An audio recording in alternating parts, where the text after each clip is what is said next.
জয় হিন্দ। দেখো আজকের ক্লাসে আমরা এএলপি যে পরীক্ষাটা হয়েছিল সেটার 25 তারিখের থার্ড শিফটের কোশ্চেনগুলো প্র্যাকটিস করবো, ঠিক আছে?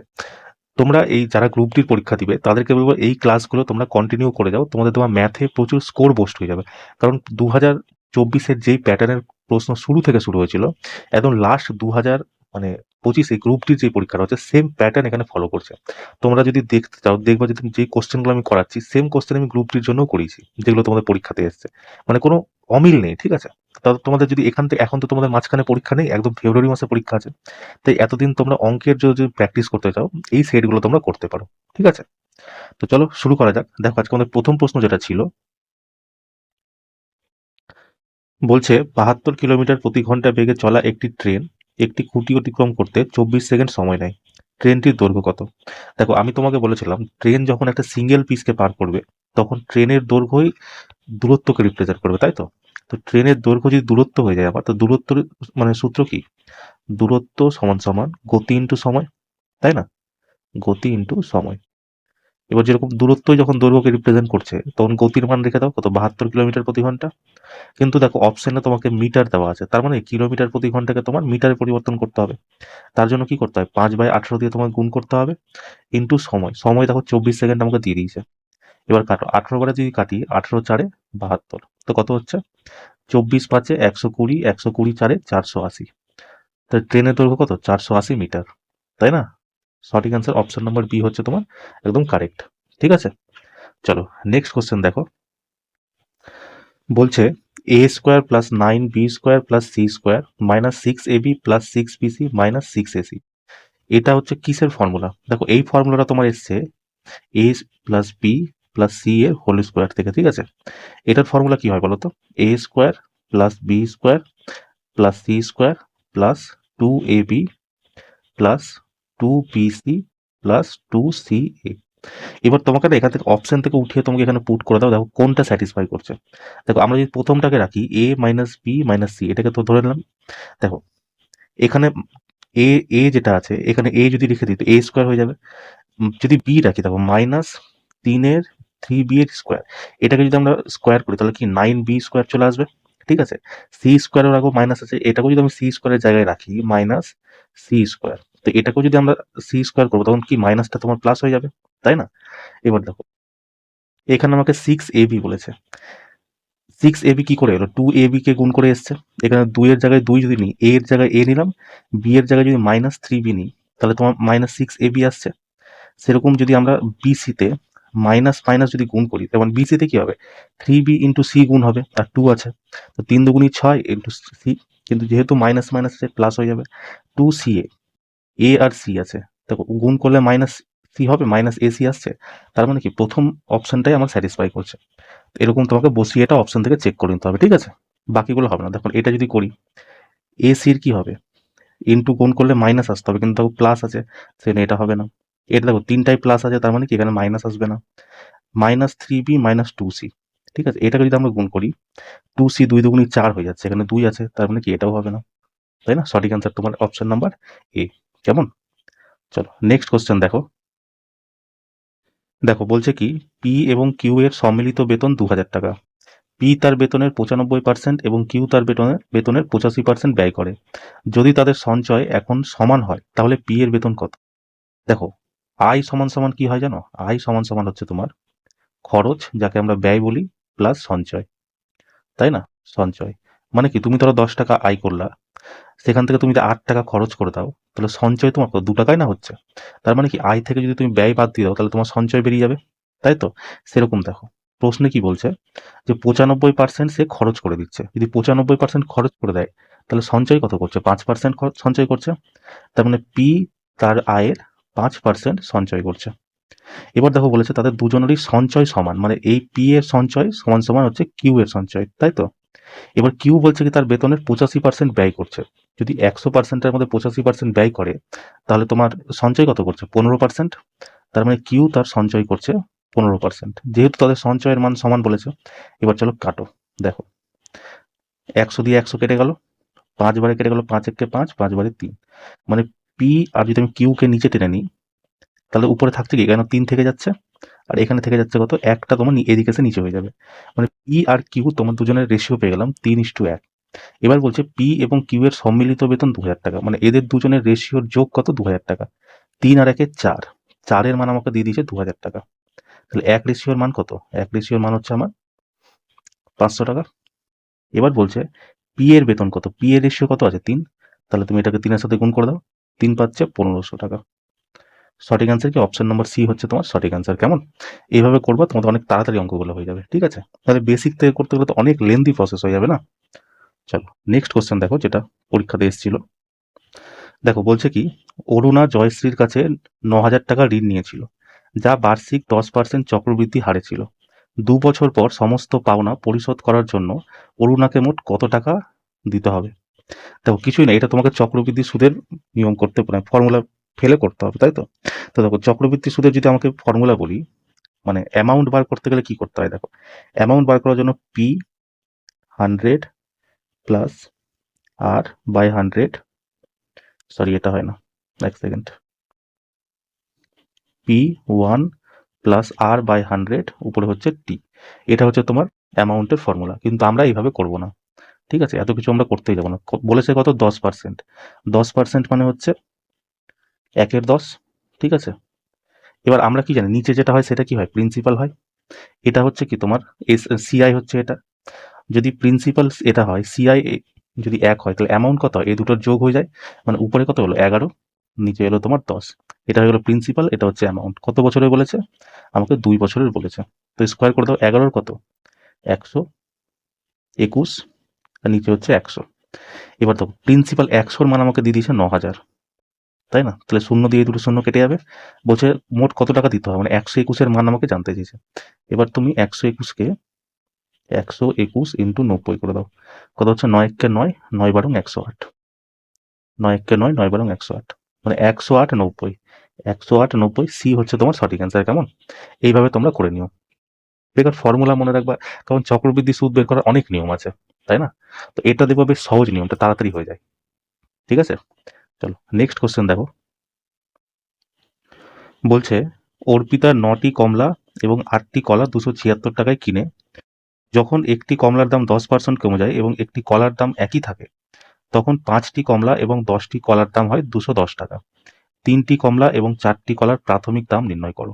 ধরো আমি, কি বলেছে, 9টি কমলা 8টি কলা 276 টাকায় কিনেছে, তাই তো।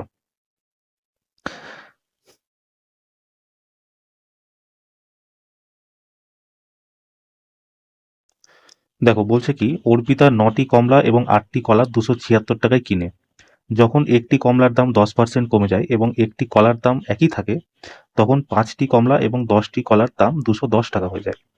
3টি কমলা এবং 4টি কলার প্রাথমিক দাম কত। দেখো কি বলেছে, অর্পিতা 9টা কমলা কিনেছে, 8টা কলা কিনেছে 276 টাকায়, ঠিক আছে। আমি ধরে নিলাম একটা কমলার দাম X টাকা আর একটা কলার দাম Y টাকা। তাহলে 9টা কলা, একটা কমলার দাম যদি X টাকা হয়, তাহলে 9টা কমলার দাম কত হবে, 9X প্লাস, যদি একটা কলার দাম Y টাকা হয়, তাহলে 8টা কলার দাম কত হবে, 8Y। আর এটা টোটাল আমাকে বলেছে 276 টাকা, ঠিক আছে। এটা আমার 1 নম্বর ইকুয়েশন।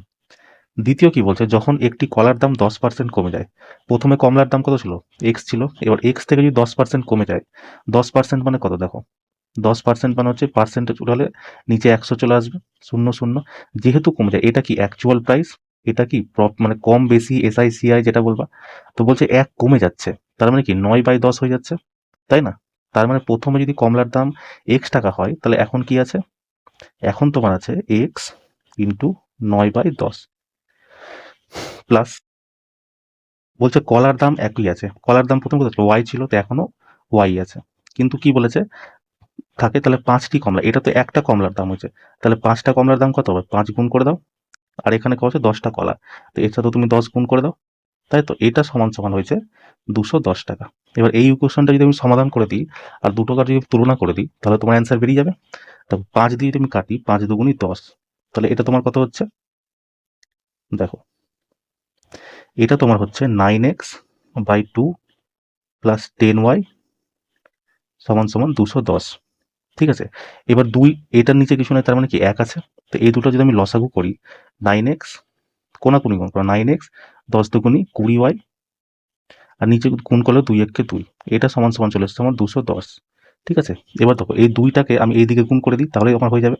তাহলে দেখো 2টাকে যদি আমি গুণ করে দিই, এখানে কত আসছে 9x, এই দেখো এই 9x নেমে গেল, প্লাস 20y, প্লাস 20y, আর এই 2টা যদি এদিকে গুণ করে দিই কত হচ্ছে 2 1 কে 2, 2 দুগুনি 4, 420। এটা কি আমার দ্বিতীয় ইকুয়েশন হয়ে গেল। ঠিক আছে, এতটা বুঝতে পারলাম। তো কি বলেছিল, প্রথমে বলেছিল যে একজন কেউ ছিল যে 9টা কমলা আর 8টা কলা 276 টাকায় কিনেছে। তা আমি ধরে নিলাম একটা কমলার দাম x টাকা, একটা কলার দাম y টাকা। যেহেতু 9টা কিনেছে তো 9x, 8টা কিনেছে 8y, এই দুটোর যোগ আমাকে মোট মূল্য দিয়ে দিয়েছে 276। দ্বিতীয় ক্ষেত্রে বলছে যে কমলার দাম যদি 10% কমে গেল, প্রথমে 10 ছিল, যদি 10% কমে যায় কত হচ্ছে 9/10। একটা কমলার দাম যদি x টাকা ছিল, যদি এখন কমে যায় কত হবে 9/10 ইন্টু এক্স, আর বলবো কলার দাম একই আছে, তো ওয়াই থেকে গেল। কিন্তু এবার বলছে কি, যদি এরকম ঘটনা ঘটে তাহলে 5টা কমলা আর 10টা কলার দাম 210 টাকা হয়ে যাচ্ছে। তারপর আমরা এটাকে মানে পুরো সমাধান করলাম, করে আমাদের কাছে 9x প্লাস 20y সমান সমান 420 এলো। ঠিক আছে, চলো এটাকে আমরা সমাধান করে দিই। চলো দেখো, এটাকে আমরা কি করে দিই, মাইনাস করে দিই, এটাকেও করে দিই মাইনাস, এটাকেও করে দিই মাইনাস, যেহেতু বিয়োগ করছি তো প্লাস মাইনাসে কেটে গেল। এটা কি হয় -12y সমান সমান, এটা হয় 10, 10 থেকে 6 গেল 4, এখানে 1 চলে গেল 8, 12 থেকে 8 গেল 4, এখানে 1 চলে 144। কিন্তু যেহেতু মাইনাস ডমিনেট করছে তাই এখানে মাইনাস হবে। এবার দেখো এদিকেও মাইনাস আছে, এদিকেও মাইনাস আছে, মাইনাস মাইনাস কেটে গেল। তো ওয়াই এর মান কত, 12 দিয়ে 144, ওয়াই এর মান আমি পেয়ে গেলাম 12। ঠিক আছে, এবার ওয়াই এর মান তুমি দুটো ইকুয়েশনের মধ্যে যে কোনো একটা ইকুয়েশনে রেখে দাও। আমি হচ্ছে প্রথম ইকুয়েশনটাতেই রেখে দ্বিতীয় ইকুয়েশনে রাখি। চলো দ্বিতীয় ইকুয়েশনে যদি রাখি, দেখো 9x প্লাস 20, ওয়াই এর মান কত 12 ইন্টু 420, তা 9x সমান প্লাস, এটা কত 12 দুগুনি 240, 240 এদিকে গিয়ে কি মাইনাস হয়ে যাবে। তো 420 থেকে যদি 240 আমি বাদ দিই কত হচ্ছে 180, তো এইদিকে এসে সমান সমান কত হয়ে যাবে 180। 9 দিয়ে যদি কাটি, তো এক্স এর মান আমি কত পেলাম, এক্স এর মান পেয়ে গেলাম আমি 20। তার মানে কি আমি এখানে ওয়াই এর মানও পেয়ে গেলাম আর এক্স এর মানও পেয়ে গেলাম। এবার দেখো প্রশ্ন কি জিজ্ঞেস করছে, প্রশ্ন জিজ্ঞেস করছে তিনটি কমলা 4টি কলা, মানে 3টি কমলা, কমলা কত ছিল এক্স, এক্স এর মান আমি কত পেয়েছি 20, 3 ইন্টু 20 প্লাস কথা বলতে 4টা কলা 4, ওয়াই এর মান কত পেয়েছি আমরা 12, 3 কুড়ি 60 প্লাস 4 12 48, মানে সঠিক অ্যান্সার হবে তোমার 108 টাকা। ঠিক আছে, তো এইভাবে তোমরা করে নেবে। আমি তোমাকে বোঝালাম তাই একটু লেট হয়ে গেল, তোমরা এরকমই প্র্যাকটিস করে নিবা, তাহলে তোমার আরো তাড়াতাড়ি হয়ে যাবে। ঠিক আছে, বেসিক থেকে এগুলো করতে হবে না, এগুলো অনেক টাফ হয়ে যাবে। যদিও এটাও একটা বেসিকই হলো, এমন না যে বেসিক না, কিন্তু পরীক্ষাতে তোমাদের বেসিকই কাজে আসে। ট্রিক যেখানে দরকার আমি তোমাকে সেখানে বলে দেবো, কেমন। চলো নেক্সট কোশ্চেন দেখো, যেটা আমাদের পরীক্ষাতে এসেছিল। দেখো বলছে কি, একটি বন্ধ ঘনকীয় বাক্সের দৈর্ঘ্য প্রস্থ এবং উচ্চতা যথাক্রমে 2.5 মিটার, 2 মিটার এবং 90 সেন্টিমিটার। যদি ক্যানভাসের দাম প্রতি বর্গ মিটারে 70 টাকা হয়, তাহলে বাক্সটি সম্পূর্ণরূপে ঢেকে রাখার জন্য প্রয়োজনীয় ক্যানভাসের দাম নির্ণয় করো। দেখো বাক্সটাকে আমাকে সম্পূর্ণরূপে ঢেকে রাখতে বলেছে, আর বাক্সটা কেমন ঘনকীয় বাক্স একটা। তাহলে ঘনকীয় বাক্সের কোনো ঘনের সম্পূর্ণ পৃষ্ঠের ক্ষেত্রফলের ফর্মুলা কি হয়, 2 ইন্টু দৈর্ঘ্য ইন্টু প্রস্থ, মানে এল ইন্টু বি, প্লাস প্রস্থ ইন্টু উচ্চতা বি ইন্টু এইচ, প্লাস উচ্চতা ইন্টু দৈর্ঘ্য মানে এইচ ইন্টু এল। এটা কি সম্পূর্ণ পৃষ্ঠের ক্ষেত্রফল। চলো বের করে নিই আমি। 2 এল বি, দেখো আড়াইয়ের সাথে যদি আমি 2 গুণ করি তাহলে কত হবে 5, প্লাস বিএইচ 2 ইন্টু 90 সেন্টিমিটার। দেখো এটাও বর্গ মিটারে আছে, তার মানে কি সেন্টিমিটারকে আমাকে মিটারে পরিবর্তন করতে হবে। সেন্টিমিটারকে মিটারে পরিবর্তন করতে গেলে কি করতে হয়, 100 দিয়ে ভাগ দিতে হয়। তো 2 ইন্টু 90/100, প্লাস এইচ কত আছে সেই 90 সেন্টিমিটার, এটাকে 100 দিয়ে ভাগ করলে মিটারে হয়ে যাবে, ইন্টু 2.5। ঠিক আছে, চলো এবার কাটো। এই শূন্য দিয়ে এই শূন্য কেটে গেল, এই দশমিক উঠিয়ে এই শূন্য কেটে গেল, 25 বারে এটা কেটে গেল 4 বার, তাহলে কত থাকলো 2, 5 প্লাস 9 দুগুনি 18, নিচে 10 আছে 1.8, প্লাস 4 দিয়ে যদি কাটি 4 দুগুনি 8, দশমিক নিয়ে শূন্য, 4 দুগুনি 8, 4 5 20, তাহলে 2 ইন্টু এটা কত হচ্ছে 105, 9.05, তাই না। তো এটাকে কত আসবে 5 দুগুনি 10, 9 দুগুনি 18, 118.1। ঠিক আছে, এটা এটা কত হলো centimetre square. Sorry metre square, কারণ সবটা তো মিটারই করে নিয়েছি না। এটা কি হলো মিটার স্কোয়ার। দেখো বলেছে প্রতি বর্গ মিটার, মানে 1 বর্গ মিটারের দাম হচ্ছে 70 টাকা। তাহলে 18.1 বর্গ মিটারের দাম কত হবে? এটা গুণ করে দাও। 18.1 ইন্টু 70, কাট এই দশমিক যদি উঠায় এই শূন্য কেটে যাবে, 7 একে 7, 7 18 126, মানে 7 একে 7, 1267 টাকা। অপশন নাম্বার ডি তোমার সঠিক অ্যান্সার হয়ে যাবে। কেমন? Option number D. তো এইভাবে তোমাদেরকে করতে হবে। আর অ্যাডভান্স ম্যাথের তো নিয়মই জানো, অ্যাডভান্স ম্যাথ তোমার কি মানে ফর্মুলা বেসড, তো তোমাকে সম্পূর্ণই সলভ করতে হবে। এবার এখানে তোমার কি তাড়াতাড়ি করতে পারতা, যে তোমার এই যোগগুলো তাড়াতাড়ি করে নিতে পারো, গুণগুলো তাড়াতাড়ি করতে পারো, তাই না? চলো নেক্সট কোশ্চেন দেখো। বলছে একটি চতুর্ভুজ পি কিউ আর এস যদি কোণ কিউ এবং কোণ এস, মানে এদের সমষ্টি 150 ডিগ্রি হয় এবং পি এবং আর এর কোণের অনুপাত 4:3 হয়, তাহলে আর এর মান কত? তাই না? দেখো এই একটা চতুর্ভুজ, ঠিক আছে? চতুর্ভুজে কি বলেছে, এটা আমি ধরে নিলাম পি কিউ আর আর এস। বলছে কিউ এবং এস, মানে এই কিউ এবং এস, এটার মান আমাকে বলেছে 150 ডিগ্রি। আমরা কি জানি চতুর্ভুজের এক একটা কোণ দেখো 90 ডিগ্রি, তাহলে 4টা কোণ কত হবে? 360 ডিগ্রি। মানে ত্রিভুজের একটা চতুর্ভুজ টোটাল হয় 360 ডিগ্রি, যার মধ্যে কোণ কিউ, মানে কিউ আর এস, এটার মান আমাকে দিয়েছে 150 ডিগ্রি। মানে 360 ডিগ্রি থেকে যদি আমি 150 ডিগ্রি বাদ দিয়ে দিই, কত থাকছে? 210 ডিগ্রি। এই দুটো কার হবে? এটা হবে তোমার পি আর আর এর মান। কিন্তু দেখো পি আর আর এর কোণের অনুপাত দিতে 4:3, মানে এটাকে যদি 4x ধরে নিই, এটাকে যদি 3x ধরে নিই, তো এই দুটার যোগফল কি হবে? এই 210 এর সমান। মানে 210 সমান সমান কি? 4 3 7x, 7 দিয়ে যদি কাটি তো এক্স এর মান কত চলে আসছে আমার? 30x, সরি এক্স এর মান 30 ডিগ্রি। তাহলে তোমার পি এর মান কত হবে? 120 ডিগ্রি। আর আর এর মান কত হবে? 90 ডিগ্রি। এবার দেখো তাহলে আর এর মান কত? আর এর মান পেয়ে গেলাম কত? 90 ডিগ্রি। অপশন নাম্বার এ তোমার সঠিক অ্যান্সার। ঠিক আছে? এরকম সোজা সোজা ধরনেরই প্রশ্ন আসে।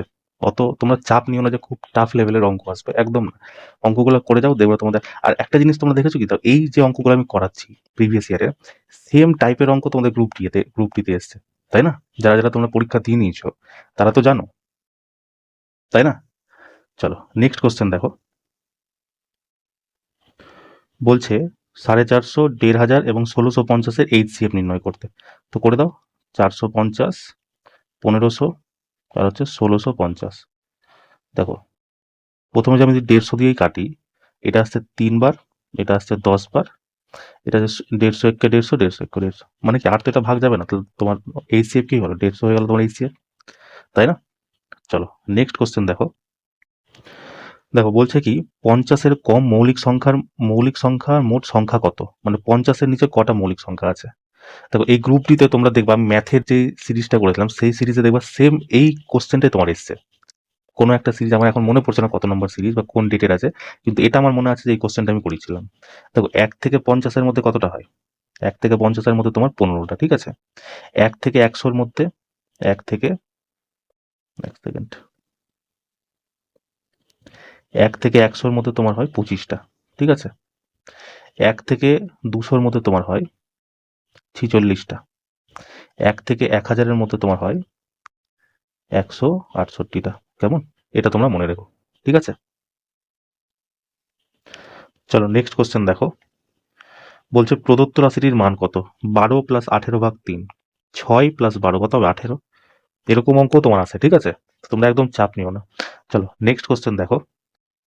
বলছে সমীরের কাছে 6 সেমি ব্যাসার্ধের একটি শক্ত ধাতব বল আছে। সে এটি গলিয়ে একটি শক্ত সিলিন্ডার তৈরি করে। যদি সিলিন্ডারের ব্যাস বলের ব্যাসের সমান হয় তাহলে এর উচ্চতা কত? এর মানে কি সিলিন্ডারের উচ্চতা আমাকে বার করতে বলছে। দেখো প্রথমে কি বলেছে, দুজনের ব্যাস সমান, মানে যেটা সিলিন্ডারের ব্যাস, যেটা হচ্ছে আমার সিলিন্ডারের ব্যাস, সেটাই আমার ধাতব বলের ব্যাস, ঠিক আছে? ধাতব বল মানে কি, এখানে সিলিন্ডার আর বল হয়ে যাবে তোমাকে গোলক, তাই তো? এবার আমাকে সিলিন্ডারের আমাকে উচ্চতা বার করতে বলেছে, ঠিক আছে? তো দেখো সিলিন্ডারের উচ্চতা বার করে আমি ফর্মুলা লিখতে পারি, পাই আর স্কোয়ার এইচ। এটা কিসের ফর্মুলা? সিলিন্ডারের আয়তন। তাহলে আমি গোলকের আয়তন নিই। গোলকের আয়তন কি হয়? 4/3 পাই আর কিউব। কিন্তু দেখো এখানে আর দেওয়া আছে, আর কি হলো? ব্যাসার্ধ। কিন্তু আমাকে প্রশ্নে দেওয়া আছে ব্যাস। তাহলে ব্যাসকে যদি আমাকে ব্যাসার্ধে পরিণত করতে হয় তাহলে কি মানে অর্ধেক করে দিতে হয়। সুমিরের কাছে 6 সেমি ব্যাসের একটি বল আছে। তো যদি 6 সেমি ব্যাস হয় তাহলে ব্যাসার্ধ কত হবে? 6/2 মানে 3 সেন্টিমিটার, তাই না? এবার চলো রেখে দাও। দেখো এই পাই দিয়ে এই পাই কেটে যাবে, তাই না? এই পাই দিয়ে এই পাই কেটে গেল। দেখো আর স্কোয়ার, আর এর মান কত আছে আমার? 3। 3-এর স্কোয়ার কত হবে? 9 ইন্টু এইচ সমান সমান 4/3 ইন্টু আর কিউব। যেহেতু পাই পাই কেটে গেছে, আর কত? 3। 3-এর কিউব কত হয় আমার? 27। এবার কাটো, দেখো 3 বার এটা কেটে গেল 9 বার। ঠিক আছে, এই 9 দিয়ে এই 9 কেটে গেল। এখানে বেঁচে থাকলো হাইট সমান সমান 4 সেন্টিমিটার। তাহলে হাইট কত হলো আমার? 4 সেমি। অপশন নাম্বার বি হচ্ছে আমার সঠিক অ্যান্সার। কেমন? তো এইভাবে তোমরা অঙ্কগুলো করে নিও। ঠিক আছে, চলো নেক্সট কোশ্চেন দেখো। বলছে একটি গাড়ি 20 কিলোমিটার প্রতি ঘন্টা বেগে 80 কিলোমিটার এবং পরবর্তী 30 কিলোমিটার 30 কিলোমিটার প্রতি ঘন্টা বেগে ভ্রমণ করে। গাড়িটির গড় গতি কত? দেখো গড় গতির ফর্মুলা কি হয়? টোটাল ডিস্টেন্স আপন টোটাল টাইম, তাই তো? এবার টোটাল ডিস্টেন্স কত হয়? দেখো 80 কিলোমিটার আর আছে 30 কিলোমিটার, মানে 110 কিলোমিটার। 110 কিলোমিটার আমার টোটাল ডিস্টেন্স। এবার টোটাল টাইম, টাইম বার করতে গেলে কি হয়? ডিস্টেন্স সমান সমান স্পিড ইন্টু টাইম। যদি টাইম বার করতে হয় তাহলে কি স্পিডকে আমাকে ডিস্টেন্স দিয়ে ভাগ করতে হবে, মানে সরি ডিস্টেন্সকে স্পিড দিয়ে ভাগ করতে হবে। তারপর ডিস্টেন্স প্রথমটা কত আছে? 80 কিলোমিটার ডিস্টেন্স, আর স্পিড কত আছে? 20 কিলোমিটার। তো 80কে যদি আমি 20 দিয়ে ভাগ করি তাহলে কত আসছে? 4 প্লাস দ্বিতীয় কত আছে? 30 কিলোমিটার। এটাকে কত স্পিডে গেছে? 30 কিলোমিটার প্রতি ঘন্টা বেড়ে গেছে। যদি 30 কিলোমিটার ডিস্টেন্সকে 30 কিলোমিটার প্রতি ঘন্টা বেড়ে যায় তাহলে টাইম কত লাগছে? 1 ঘন্টা। তাহলে এখানে 1 লিখে দাও। এবার দেখো 4 একে 5, 5 বারে যদি আমি কাটি 22 কিলোমিটার প্রতি ঘন্টা, তাই না? সঠিক অ্যান্সার অপশন নাম্বার এ। ঠিক আছে, তো গড় গতির দেখো সেই এএলপি থেকে তোমার চলে আসছে। গ্রুপ ডি তেও কতদিন কোশ্চেনটা এসছে, তাই না? তাই তোমাদেরকে বলছি যারা তোমরা গ্রুপ ডির এক্সাম দিবে তারা এই ক্লাসগুলো ম্যাথের প্র্যাকটিসের জন্য করে নাও। ঠিক আছে, এই টাইপেরই ম্যাথ 2024-এর টোটাল সব পরীক্ষাতে এসছে। ঠিক আছে, চলো নেক্সট কোশ্চেন দেখো। বলছে দুটি সমান্তরাল রাস্তার মাঝখানে একটি 10 মিটার লম্বা টাওয়ার দাঁড়িয়ে আছে। টাওয়ারের উপর থেকে দুটি রাস্তার অবনমন কোণ যথাক্রমে 30 ডিগ্রি 45 ডিগ্রি। রাস্তাগুলির আনুপাতিক কত দূরে অবস্থিত আছে? বলছে কি একটা রাস্তা আছে, এই রাস্তার মাঝখানে একটা টাওয়ার আছে। ঠিক আছে, বলছে টাওয়ারের দুটি রাস্তার অবনমন কোণ, মানে একটা এই কোণে নামছে একটা এই কোণে নামছে। একটা বলছে কি তোমার 30 ডিগ্রি, মানে এটার যদি অবনমন কোণ আমি এই শীর্ষবিন্দু থেকে ধরি, এটা যদি অবনমন কোণ 30 ডিগ্রি হয় তাহলে এই ভিতরের কোণ কত হবে? 30 ডিগ্রি হবে। এই অবনমন কোণ শীর্ষ থেকে বলছে 45 ডিগ্রি। যদি এটা 45 ডিগ্রি হয় তাহলে ভিতরের মান কত হবে? এটাও 45 ডিগ্রি হবে। ঠিক আছে, যদি এটা 30 ডিগ্রি হয় তার মানে এটা কত হবে? এটা হয়ে যাবে তোমার 60 ডিগ্রি। যদি এটা 45 ডিগ্রি হয় তাহলে এটা কত হবে? তোমার 45 ডিগ্রি হবে। কারণ এটা তো তোমার 90 ডিগ্রি না, আর এটা আমরা প্রত্যেকে জানি। এবার তুমি এটাকে সেপারেট করে নাও। দেখো ধরে নাও তুমি এইখানে একটা ত্রিভুজ আছে, ঠিক আছে, আর এটা একটা ত্রিভুজ আছে, দুটো সেপারেট করে নাও। দেখো 30 ডিগ্রির সামনের বাহুর মান কত হয়? 1। 60 ডিগ্রির সামনের বাহুর মান কত হয়? √3। মানে আমি তোমাকে কি বললাম? a√3 এ ধরতে বললাম, কিন্তু এখানে প্রত্যেকটাতে এ কেটে যাবে, সেখানে আমি 1 ধরে নিচ্ছি। 90 ডিগ্রির সামনের বাহুর মান কত হবে? 2। সেরকম 45 ডিগ্রির বাহুর মান কি হবে? এটার মান হবে 1। এই 45 ডিগ্রির বাহুর মান কত হবে? 1। আর এই 90 ডিগ্রির বাহুর মান কত হবে? √2। ঠিক আছে, এতটা বুঝতে পেরেছো? প্রত্যেকটার মান বসিয়ে নিলাম। এবার আমাকে বলেছে কি রাস্তাগুলির আনুমানিক দূরত্ব, মানে আমাকে এইখান থেকে এই ডিস্টেন্সটার কথা আমাকে জানতে চেয়েছে, যে কত দূরত্ব, মানে কতটা ডিস্টেন্স আছে। ঠিক আছে, দেখো কত ডিস্টেন্স আছে, এখান থেকে এতটা আছে √3, এখান থেকে এতটা আছে তোমার 1। তার মানে কি এই দুটার যোগফলই আমাকে রাস্তার দূরত্ব বার করতে বলেছে। তো দেখো √3 মান কত হয় বলতো? √3 মান হয় 1.732, আর এখানে আছে কত? 1। তো দুটো যোগ করলে কত হচ্ছে আমার? 2.732। ঠিক আছে, এবার দেখো 1 রেশিওর মান আমাকে প্রশ্নে দিয়ে দিয়েছে 10 মিটার। কেন? কারণ এই টাওয়ারটার মান আমাকে দিয়ে দিয়েছে কত? 10 মিটার। আর এই টাওয়ারের মান কত আছে? 1 ইউনিট আছে। তারপর এখানেও 1 আছে, এই 45 ডিগ্রির সামনেও 1 আছে। মানে এই টাওয়ারের মান আমাকে দিয়েছে 1, মানে 1 ইউনিটের মান আমাকে দিয়ে দিয়েছে 10। তাহলে আমাকে এই ইউনিটের মান জিজ্ঞেস করতে হবে। যদি এই ইউনিটের মান করতে এর সাথে তুমি 10 গুণ করে দাও, তাহলে কত আছে তোমার?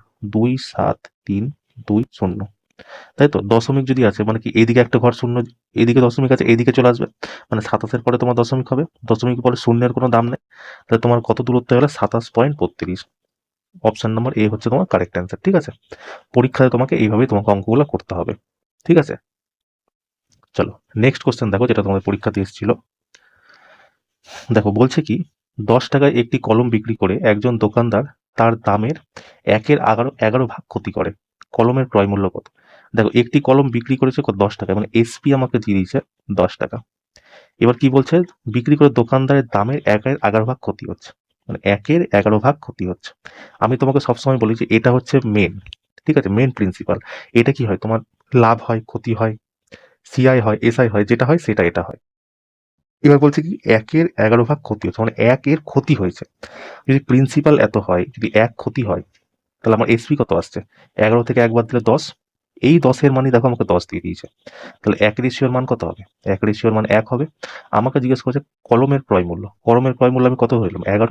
তাহলে 11 ইন্টু 1, তাই না, সমান সমান 11 টাকা। তাহলে ক্রয় মূল্য কত হবে? অপশন নাম্বার সি তোমার কারেক্ট অ্যান্সার হবে। ঠিক আছে, তো এই নিয়মগুলো, অঙ্কগুলো তোমায় করতে হবে। চলো নেক্সট কোশ্চেন দেখো, যেটা তোমাদের পরীক্ষাতে এসেছিল। বলছে 2 বছরের ব্যবধানে জন্ম নেওয়া 5টি শিশুর বয়সের যোগফল 40 বছর। তাহলে সবচেয়ে বড় সন্তানের জন্ম কত? 5 জন আছে, 1, 2, 3, 4, 5। এবার তাদের বয়সের যোগফল 80, সরি 40। তাহলে গড় কত হবে? 5কে যদি আমি 40 দিয়ে ভাগ করি, তাহলে 8 হচ্ছে আমার গড়। আর গড় কখন কোনটা হয়? একদম মিডিলটাকে গড় বলে, মানে এই 5 জনের মধ্যে এই মিডিলের ম্যান কত হয়ে যাবে? 8 বছর। এবার আমাকে জিজ্ঞেস করেছে যে সব থেকে বড় সন্তানের বয়স। এবার প্রত্যেকটা বছর কি 2 বছর, মানে 8-এর পরে এ কত হবে? 10 বছরের। এ কত হবে? 12 বছরের। এ কত হবে? 1, 2 বছর, 6 বছর। এই হবে 4 বছর। দেখো তো এবার হচ্ছে 12 আর 8-এ কত হয়? 20। 10, 6 কত হয়? 16। 16 আর 4-এ 20। 20, 20, 40 তোমার স্যাটিসফাই করে যাচ্ছে। তার মানে সব থেকে বড় সন্তানের মান, মানে বয়স কত? 12 বছর। ঠিক আছে, এইভাবে তোমরা পরীক্ষাতে করে নিবা। এটা যদি বেসিক করতে যাও না, বেসিক করলে তোমার অনেক ঝামেলা হয়ে যাবে। দেখো কি বলেছে, 2 বছরের ব্যবধানে 5টি শিশু। আমি প্রথমটা ধরে নিলাম এক্স, দ্বিতীয়টা ধরে নিলাম x+2, যেহেতু 2 বছর। তারপর এটা ধরে নিলাম এর সাথে যদি x+2 এর সাথে 2 গুণ করে কত হবে? x+4। আবার এর সাথে 2 যোগ করলে কত হবে? x+6। এর সাথে 2 যোগ করলে কত হবে? x+8। 1, 2, 3, 4, 5, মানে কত হলো? 5x প্লাস 8, 6, 14, 14, 4, 18, 18 দিয়ে 20। মানে এইটার মান আমাকে দিয়ে দিয়েছে 40 বছর। তো 5x প্লাস 20 সমান সমান 40। 5x এর মান কত হবে? এই 20 যদি এদিকে চলে আসে, 20, তাহলে 5 দিয়ে কেটে দে, এক্স এর মানে আমি পেয়ে গেলাম 4। এবার তুমি বলো তো এটা কত হবে? 4 বছর। এর কত হবে? 6 বছর। 4, 4, 8 বছর। 6, 4, 10 বছর। 4, 8, 12 বছর। তো সব থেকে বড় ছেলের বয়স কত? 12 বছর। দেখলে, এইভাবেও তুমি করতে পারো, ওইভাবেও তুমি করতে পারো, যেভাবে তোমার মন চায় তুমি সেইভাবে করে নিও। কেমন? চলো নেক্সট কোশ্চেন দেখো। দেখো বলছে কি, একটি চুক্তিতে পরপর দুটি 30%, 35%-এর ছাড়। তাহলে কি হবে? 30 প্লাস 35 মাইনাস 30 ইন্টু 35 বাই 100। 30, 35 কত হয়? 65 মাইনাস, দেখো এই শূন্য দিয়ে এই শূন্য কেটে দিলাম। 3 35-এ 105, একটা দশমিক মানে এদিকে চলে আসবে। 10 থেকে 5 গেল 5, এখানে 1 চলে এলো 11। 65 থেকে 11 বাদ দিলে কত হবে? 54। 54.5%। অপশন নম্বর এ তোমার সঠিক অ্যান্সার। কেমন? তো এই কোশ্চেন সাকসেসিভ ডিসকাউন্ট তোমাদের গ্রুপ ডিতেও দেখো কতবার এসছে, তাই না? এএলপিতেও চলে এসছে, টেকনিশিয়ান করবো সেটাতেও এসছে, জেইতেও এসছে। মানে কি কোশ্চেনের প্যাটার্ন তোমার একই ধরনের আছে, তাই না? চলো নেক্সট কোশ্চেন দেখো। দেখো বলছে কি, একজন ব্যক্তি তার আয়ের 1/3 ভাগ 7% সরল সুদে, 1/4 ভাগ 8% সরল সুদে এবং বাকি অংশ 10% সরল সুদে বিনিয়োগ করেন। যদি বছরের শেষে মোট অর্জিত সুদ 561 হয়, তাহলে তার আসল আয়তন কত? আসল আয় কত? দেখো সরল সুদ আছে মানে কি, PRT/100। এবার কি, প্রথমে তোমাকে এটার বার করতে হবে, তারপর এটার বার করতে হবে, তারপর এটার বার করতে হবে, দিয়ে তিনটাকে যোগ করে এটার সমান করতে হবে, তারপর অ্যান্সার বার করতে হবে। তো এত কিছু করার দরকার নেই, ঠিক আছে? দেখো তুমি সিম্পল এইভাবে করবা। তোমাকে যেটা ভগ্নাংশ দিয়েছে 1/3 আর 1/4, এই যে হর আছে, হরের তুমি এলসিএম করে নাও, ওটাই হয়ে গেছে তোমার মোট অ্যামাউন্ট। ঠিক আছে, 3, 4 কত? 12, 12 ইউনিট। এটা আমি ধরে নিলাম মোট অ্যামাউন্ট। ঠিক আছে, দেখো 1 ইউনিট আমি ধরে নিই 100%, তাহলে 12 ইউনিট আমি ধরে নেবো। 1200%-এর আমাকে দাম বের করতে হবে। কেন? কারণ আমাকে জিজ্ঞাসা তার আসল আয় কত। আসল আয় কত হয়? 100% হয়, তাই না? 100% আসল আয় হয়। কিন্তু এখানে 100% কখন হবে? 1 ইউনিটের মান হবে। কিন্তু এখানে আমি বের করেছি কত? 12 ইউনিট। তার মানে কি আমাকে 1200%-এর দাম বের করতে হবে। ঠিক আছে, এবার দেখো বলছে এর 1/3 7%, 12 যদি 1/3 হয় কত 4 ভাগ, এটা কত বলছে 7%, এটা হচ্ছে 7 গুণ করে দাও প্লাস 1/4 12 1/4 কত হয় 3, এটা বলছে 8%, এটা হচ্ছে 8% গুণ করে দাও কত হলো দেখো 4 3 7% অলরেডি বেরিয়ে গেছে। এবার আছে কি শেষ ভাগ 5%, বলছে বাকি অংশ 10%, 4 3 7 ভাগ বেরিয়ে গেছে মানে 5 ভাগ, এই 5 ভাগ আছে 10%। ঠিক আছে, এই যে এই 3টা সুদ যে বার করেছে এই সুদের মানই আমাকে দিয়ে দিয়েছে দেখো 561, 561, তাই না? এবার এটা করো 4 7 28, 28 আর 3 8 24, 28 আর 32, সরি 28 আর 24 কত হয়, 28 আর 24 52, 52 আর 50 মানে 102, 102%-এর মান আমাকে দিয়ে দিয়েছে, 102%-এর মান আমাকে দিয়ে দিয়েছে 561 টাকা। তাহলে আমাকে 1200%-এর দাম আমাকে বের করতে হবে। 1200%-এর দাম কিভাবে বার করবো দেখো, সমান সমান 561/102 ইন্টু 1200, তাই তো? এবার কাটো, 2 বারে যদি কাটি 5 দুগুনি 10, 2 একে 2 51, 2 বারে কত হলো 600, 3 বারে যদি কাটি 3 বারে কত 3 17 51, 3 বারে এটা চলে গেলো 200 বার। এবার কাটো 17 একে 17, 3 17 51, 5 1 3 17 51, 33 কে যদি 2 দিয়ে গুণ করি আমার কত আসছে 6600, তাই না? সঠিক অ্যান্সার অপশন নাম্বার ডি হচ্ছে তোমার সঠিক অ্যান্সার। কেমন? তো এইভাবে তোমাকে করতে হবে, আর না হলে এটা বেসিক থেকে করতে গেলে না মাথা খারাপ হয়ে যাবে তোমার বেসিক থেকে করতে গেলে। ঠিক আছে, তোমরা এইভাবে প্র্যাকটিস করো। যদি তুমি এইভাবে বুঝতে না পারো তাহলে সেটা আমাকে তুমি কমেন্টে জানিও, তখন আমি তোমাকে বেসিক থেকে শিখিয়ে দেবো। কেমন? কারণ বেসিক থেকে না অনেক অনেক সময় লেগে যাবে, অনেক লম্বা হয়ে যাবে প্রসেসটা। ঠিক আছে, চলো নেক্সট কোশ্চেন দেখো, যেটা তোমাদের পরীক্ষাতে এসেছিল। বলছে 3-এর প্রথম 5টি গুণিতকের গড় কত? প্রথম অঙ্ক কি আসবে 3, 3 দুগুণি 6, 3 তিরিকে 9, 3 4-এ 12, 3 5-এ 15। তো এর গড় কি হবে? মাঝখানের সংখ্যাটাই গড় হয়ে যাবে, 9 হয়ে যাবে তোমার সঠিক অ্যান্সার। নাহলে তুমি করেই দেখো, দেখো 12 3-এ 15, 15 15 30, 30 আর 9, সরি 3 6 9, 9 9 18, 18 12 কত হয় 18 12 30, 30 15 45, আর কটা 5টা, 5 দিয়ে কাটলেও সেই 9ই আসছে তোমার, তাই না? চলো নেক্সট কোশ্চেন দেখো। দেখো বলছে কি একজন পুরুষের জানুয়ারি ফেব্রুয়ারি মার্চ এবং এপ্রিল মাসের গড় মাসিক বেতন 8,000 টাকা। জানুয়ারি প্লাস ফেব্রুয়ারি প্লাস মার্চ প্লাস এপ্রিল, এটার গড় বেতন 8,000 টাকা। যদি গড় বেতন 8,000 টাকা হয় তার টোটাল অ্যামাউন্ট কত হবে? 8,000 ইন্টু 4, তার মানে কত 32,000। এবার দেখো দ্বিতীয় কি বলছে, ফেব্রুয়ারি মার্চ এপ্রিল এবং May, February plus March plus April plus May, এটার বেতন হচ্ছে 8,500। যদি 8,500 4 মাসের গড় বেতন হয় তাহলে টোটাল অ্যামাউন্ট করা হবে 4 5 20 শূন্য হয় তাহলে 2 4 32 33 34, 34,000 টাকা। এবার চলো এখান থেকে বিয়োগ করে দাও। দেখো এটা যেহেতু বড় আছে তাহলে আমরা এটা থেকে এটা বাদ দিব। কেমন? তাহলে এই এফ থেকে এই এফ কেটে যাবে, এই মার্চ দিয়ে এই মার্চ কেটে যাবে, এই এপ্রিল দিয়ে এই এপ্রিল কেটে যাবে। তার মানে কি মে মাস থেকে আমাকে জানুয়ারি মাস যদি বাদ দিতে হয়, মে থেকে যদি আমাকে জানুয়ারি যদি বাদ দিতে হয় তাহলে কত আসছে আমার 3400 থেকে 3200 বাদ দিলে 2,000 টাকা। এবার আমাকে বলেছে দেখো যদি মে মাসের বেতন 6,500 হয়, মানে আমাকে বলেছে মে মাসের বেতন আমাকে বলে দিয়ে 6,500 মাইনাস জানুয়ারি সমান সমান 2,000। তাহলে আমাকে জিজ্ঞাসা করছে জানুয়ারি মাসের বেতন কত। জানুয়ারিটাকে যদি মাইনাসে আছে, যদি আমি এইদিকে নিয়ে চলে আসি তাহলে প্লাস হয়ে যাবে। তাহলে জানুয়ারি মাসের কি প্লাস হয়ে গেল, এটা দেখো মাইনাসে আছে, এটাকে যদি আমি এদিকে নিয়ে আসি, যেহেতু এটা এদিকে নিয়ে গেছি, এটা কি মাইনাস থেকে মানে প্লাস থেকে মাইনাস হয়ে যাবে। তো 6,500 থেকে যদি 2,000 বাদ দেওয়া যায় তাহলে কত আসবে আমার 4,500। এটাই তোমাদের কি সঠিক অ্যান্সার হয়ে যাবে, অপশন নাম্বার এ তোমাদের কারেক্ট অ্যান্সার হবে। কেমন? চলো বুঝতে পারলো তো এটা? চলো নেক্সট কোশ্চেন দেখো। বলছে কি প্রথম 3টি সংখ্যার অনুপাত 5 6 8, তাদের যোগফল 3800, তাহলে বৃহত্তম সংখ্যাটি কত? তো 3টার যোগ করে দাও 5 6 11, 11 আর 8 19, 19-এর মান আমাকে দিয়ে দিচ্ছে 3800। তাহলে 1-এর মান কত হবে 200। আমাকে জিজ্ঞাসা করছে বৃহত্তম সংখ্যা, বৃহত্তম সংখ্যা কত 8, 8-এর গুণ করে দাও, 8 দুগুণি 1600। অপশন নাম্বার এ বি হচ্ছে তোমার কারেক্ট অ্যান্সার। ঠিক আছে, চলো দেখো বলছে কি প্রদত্ত রাশিটির অধ্যয়ন করুন এবং নিচের প্রশ্নের উত্তর দিন। এই টেবিলে শুক্রবার এবং শনিবার ক্রিকেট ম্যাচের জন্য নগদ এবং অনলাইন মোডে বিক্রি হওয়া টিকিটের সংখ্যা দেখানো হয়েছে। বলছে শুক্রবারের নগদ এবং অনলাইন মিলিয়ে কত টাকা বিক্রি হয়েছে। শুক্রবারের নগদ 725, অনলাইন 525, 25 25 50, 7 5 12, 1250 তোমার সঠিক অ্যান্সার। দেখো তো গ্রাফ দিয়েছে, এত সোজা গ্রাফ। ঠিক আছে, তো চলো এই ছিল আজকে আমাদের ক্লাস। ঠিক আছে, ক্লাসটা তোমরা দেখিও, কেমন লাগলো আমাকে অবশ্যই জানিও। কিছুক্ষণ পরে আমি আবার এটার 25 তারিখে থার্ড শিফট হলো, কিছুক্ষণ পরে আমি তোমাকে 26 তারিখে ফার্স্ট শিফট আপলোড করবো, কেমন?